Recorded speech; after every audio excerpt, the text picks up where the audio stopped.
தலைப்பு செய்திகள். தமிழ் இந்துக்களுக்கு ஒரு நீதி, பௌத்தர்களுக்கு வேறு நீதியா? எரிபொருள் எரிவாயுக்களின் விலைகளை குறையுங்கள், சபையில் சஜித் வலியுறுத்தல். உயிர்த்த ஞாயிறு தாக்குதல் சம்பவம், உண்மைகளை மூடிமறைக்க முடியாது. ஈரானுக்கு ட்ரம்ப் மீண்டும் மிரட்டல். லெபனான் மீது தாக்குதல்கள் தொடரும், பெஞ்சமின் நேதன்யாகு. விரிவான செய்திகள். ஒரே நாடு ஒரே சட்டம் என்று கூறும் இந்த அரசியல் தமிழ் இந்துக்களுக்கு ஒரு நீதியும் பௌத்தர்களுக்கு மற்றொரு நீதியும் வழங்கப்படுவது எந்த விதத்தில் நியாயம் என்று இலங்கை தமிழரசு கட்சியின் நாடாளுமன்ற குழு தலைவரும் மட்டக்களப்பு மாவட்ட நாடாளுமன்ற உறுப்பினருமான ரா சாணக்கியன் நாடாளுமன்றத்தில் கேள்வி எழுப்பினார்.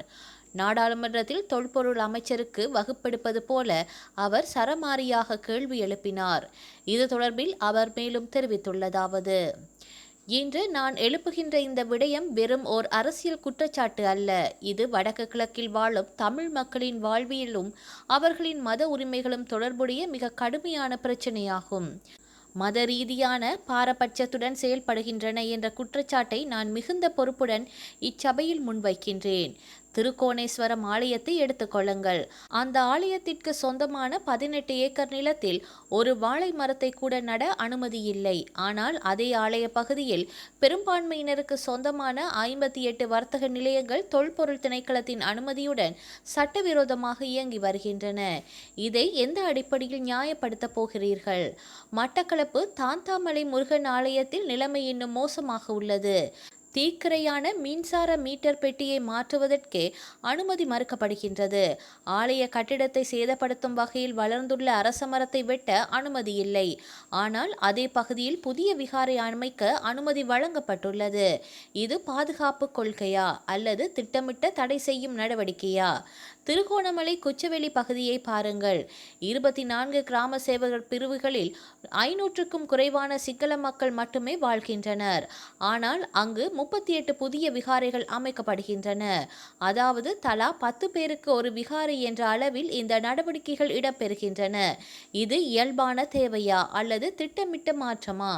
முல்லைத்தீவில் குருந்தூர் மலைப்பகுதியில் ஆலயத்திற்கு சொந்தமான 78 ஏக்கர் நிலத்தில் விவசாயம் செய்ய தடை விதிக்கப்பட்டுள்ளது. அங்குள்ள குளத்தில் தமிழர்கள் மீன் பிடிக்க முடியாது. ஆனால் சிங்களவர்களுக்கு அனுமதி வழங்கப்படுகின்றது. அங்கே தேக்காய் உடைத்து வழிபடுவதற்கு கூட அனுமதி இல்லை. இது எந்த வகையான சம உரிமை? வவுனியாவில் உள்ள வெடுக்குநாரி மலையில் வழிபாடு செய்ய அனுமதி மறுக்கப்படுகின்றது. அதே நேரத்தில் யாழ்ப்பாணம் தையிட்டியில் தனியார் காணியில் சட்டவிரோதமாக அமைக்கப்பட்ட விகாரையை அரசு சட்டபூர்வமாக்க முயல்கின்றது. இந்த இரட்டை நிலைப்பாடு ஏன்? மேலும் பலாலி மயிலட்டி பகுதியில் அமைந்திருந்த காணிக்கை மாதா தேவாலயம் இராணுவத்தினரால் இடிக்கப்பட்டுள்ளது. இது மத சுதந்திரத்திற்கு எதிரான மிக கடுமையான செயல் அல்லவா? மட்டக்களப்பு மாவட்டத்தில் தொல்பொருள் திணைக்கள அதிகாரிகள் பிரதேச செயலக அதிகாரிகளுடன் கூட கலந்துரையாட மறுத்து தன்னிச்சையாக செயல்படுகின்றனர். அனைத்து அரசு ஆவணங்களும் சிங்கள மொழியிலேயே அனுப்பப்படுகின்றன. தமிழ் அதிகாரிகள் இடம் மாற்றம் செய்யப்பட்டு தமிழ் தெரியாத அதிகாரிகள் நியமிக்கப்படுகின்றனர். இது நிர்வாக நீதிதானா? மாண்புமிகு அமைச்சரே, நான் நேரடியாக கேட்கின்றேன். இந்த நடவடிக்கைகள் எந்த சட்டத்தின் கீழ் மேற்கொள்ளப்படுகின்றன? உள்ளூர் மக்களுடன் ஆலோசனை நடத்தப்பட்டதா? ஏன் தமிழ் இந்துக்களுக்கு ஒரு சட்டம், பௌத்தர்களுக்கு இன்னொரு சட்டம்? இது வெறும் நிலம் பற்றிய பிரச்சனை அல்ல. இது ஒரு மக்களின் மத உரிமை, அடையாளம், மரபு பற்றிய பிரச்சனை. எனவே கோவில்களுக்கு சொந்தமான நிலங்களை மீண்டும் வழங்குவீர்களா? வழிபாட்டிற்கு விதிக்கப்பட்டுள்ள கட்டுப்பாடுகளை நீக்குவீர்களா? அனைத்து மதங்களுக்கும் சம உரிமையை உறுதிப்படுத்துவீர்களா? சட்டவிரோத கட்டிடங்களுக்கு வழங்கப்பட்ட அனுமதிகளை மறுபரிசீலனை செய்வீர்களா? இன மற்றும் மத அடிப்படையிலான அமைப்பு மாற்றங்களை உடனடியாக நிறுத்துவீர்களா? ஒரே நாடு ஒரே சட்டம் என்று கூறும் இந்த அரசியல் தமிழ் இந்துக்களுக்கு ஒரு நீதியும் பௌத்தர்களுக்கு மற்றொரு நீதியும் வழங்கப்படுவது எந்த விதத்தில் நியாயம்? இந்த உயரிய சபைக்கும் எமது மக்களுக்கும் தெளிவான பதில் தேவை என தெரிவித்துள்ளார்.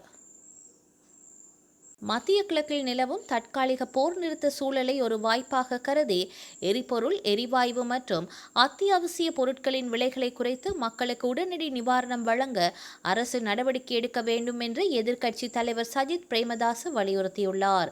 நாடாளுமன்றத்தில் நேற்று உரையாற்றிய போதே அவர் இந்த கோரிக்கையை முன்வைத்துள்ளார். அங்கு அவர் மேலும் உரையாற்றுகையில், மத்திய கிழக்கில் தற்போது ஏற்பட்டுள்ள 2 வார கால போர் நிறுத்த இடைவெளியை பயன்படுத்தி நாட்டின் அத்தியாவசிய விநியோக சங்கிலியை வலுப்படுத்த அரசு உடனடி நடவடிக்கைகளை எடுக்க வேண்டும். இந்த சூழலில் எரிபொருள், எரிவாயு, விவசாயத்திற்கான உரங்கள் மற்றும் மருந்து பொருட்கள் ஆகியவற்றின் இறக்குமதியை முறைப்படுத்தி விலைகளை குறைக்க வேண்டும். மத்திய கிழக்கு பதற்றத்தை காரணம் காட்டியே முன்னர் எரிபொருள் விலைகள் உயர்த்தப்பட்டன. ஆனால் தற்போது உலகளாவிய ரீதியில் விலை வீழ்ச்சி ஏற்பட்டுள்ள நிலையில் அதன் பயனை மக்களுக்கு வழங்க வேண்டும். எனவே இன்று நள்ளிரவோ அல்லது நாளைய தினமோ எரிபொருள் விலையை குறைப்பதற்கு அரசு முன்வர வேண்டும். உர விநியோகம் தொடர்பான ஜனாதிபதி சபையில் ஒரு நிலைப்பாட்டை கூறினாலும் கள யதார்த்தம் முற்றிலும் வேறாக உள்ளது. விவசாயிகள் இன்றும் உரத்தை பெற்றுக்கொள்ள முடியாமல் பெரும் சிரமங்களை எதிர்நோக்கி வருகின்றனர். இந்த விடயத்தில் அரசு வெறும் வார்த்தைகளாலின்றி செயலில் காட்ட வேண்டும். பொருளாதார நெருக்கடியால் பாதிக்கப்பட்டுள்ள மக்களுக்கு இந்த உலகளாவிய சூழலை பயன்படுத்தி நிவாரணம் வழங்குவது அரசின் பொறுப்பாகும் என தெரிவித்துள்ளார். உயிர்த்த ஞாயிறு தாக்குதல் சம்பவம் தொடர்பில் எவ்வாறான புத்தகங்களை எழுதினாலும் விசாரணைகளை மூடி மறைக்க முடியாது. அவை உரிய வகையில் இடம்பெறும் என்று வெளிவிவகார அமைச்சர் விஜித்த ஹேரத் தெரிவித்துள்ளார். இது தொடர்பில் ஊடகங்களிடம் அவர் மேலும் கூறுகையில், உயிர்த்த ஞாயிறு தாக்குதல் சம்பவம் தொடர்பில் புத்தகங்களை எழுதினாலும் உண்மைகளை மூடி மறைக்க முடியாது. மேற்படி தாக்குதல் சம்பவம் தொடர்பான விசாரணைகள் சிறப்பாக நடைபெற்று வரும் சமயங்களிலெல்லாம் கம்மான்பில கலக்கமடைகின்றார். எனவே பிரதான சூத்திரதாரி எங்கே இருக்கின்றார் என்பது குறித்தும் இதன் பின்புலம் என்னவென்ற தொடர்பிலும் வினா எழுகின்றது. சுரேஷ் சலே கைது செய்யப்பட்ட போதும் உதய கம்மான்பில உள்ளிட்டவர்களே அதிகம் குழப்பமடைந்தார்கள். நீதிமன்றம் ஊடாக நீதி கிடைக்கும், அதற்கான சட்ட நடவடிக்கை உரிய வகையில் இடம்பெறும் என்றார்.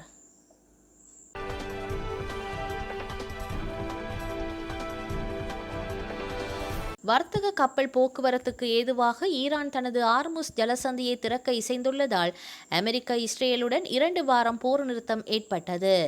ஏப்ரல் மாதம் 10ஆம் தேதி வெள்ளிக்கிழமை பாகிஸ்தான் தலைநகர் இஸ்லாமாபாத்தில் வைத்து இரு அமெரிக்கா, ஈரான் பிரதிநிதிகள் பேச்சுவார்த்தை நடத்த ஆயத்தமாகி வருகின்றனர். இந்த சூழலில் அமெரிக்க அதிபர் ட்ரம்ப் தனது ட்ரூத் சோஷியல் பதிவில் ஒரு நிரந்தரமான மற்றும் உண்மையான ஒப்பந்தம் எட்டப்படும் வரை அமெரிக்க இராணுவம் ஈரானின் எல்லைகளிலிருந்து பின்வாங்காது. துல்லியமாக தாக்குதல் நடத்த தேவையான ஆயுதங்கள், தளபாடங்களுடன் அமெரிக்க போர் கப்பல்கள், விமானங்கள் மற்றும் வீரர்கள் நிலைநிறுத்தப்பட்டிருப்பார்கள். போர் நிறுத்தத்தின் போது ஹார்முஸ் ஜலசந்தியை முழுமையாக திறந்து வைப்பதாகவும் அணு ஆயுதங்களை உருவாக்கப் போவதில்லை என்றும் ஈரான் உறுதியளித்துள்ளது. ஈரான் தனது வாக்குறுதிகளை மீறினால் உலகம் இதுவரை பார்த்திராத வகையில் மிக கடுமையான தாக்குதல் நடத்தப்படும். துப்பாக்கிகள் தான் அங்கு பேசும்.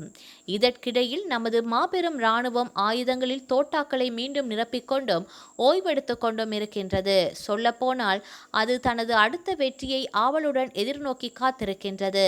அமெரிக்கா மீண்டும் களத்திற்கு வந்துவிட்டது என்று குறிப்பிட்டுள்ளார். ஈரான் மற்றும் இஸ்ரேல், அமெரிக்கா இடையே தற்காலிக போர் நிறுத்தம் அறிவிக்கப்பட்டுள்ளது. ஆனால் லெபனான் மீதான தாக்குதல்களை இஸ்ரேல் தீவிரப்படுத்தியுள்ளது.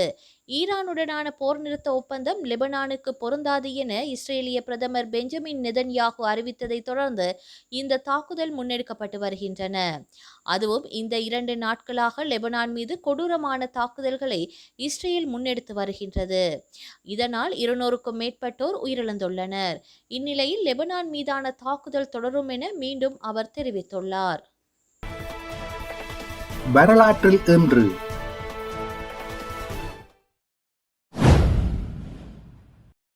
1912 டைட்டானிக் பயணிகள் கப்பல் தனது முதலாவதும் கடைசியுமான பயணத்தை இங்கிலாந்தின் சவுதாம்ப்டன் துறையில் ஆரம்பித்தது.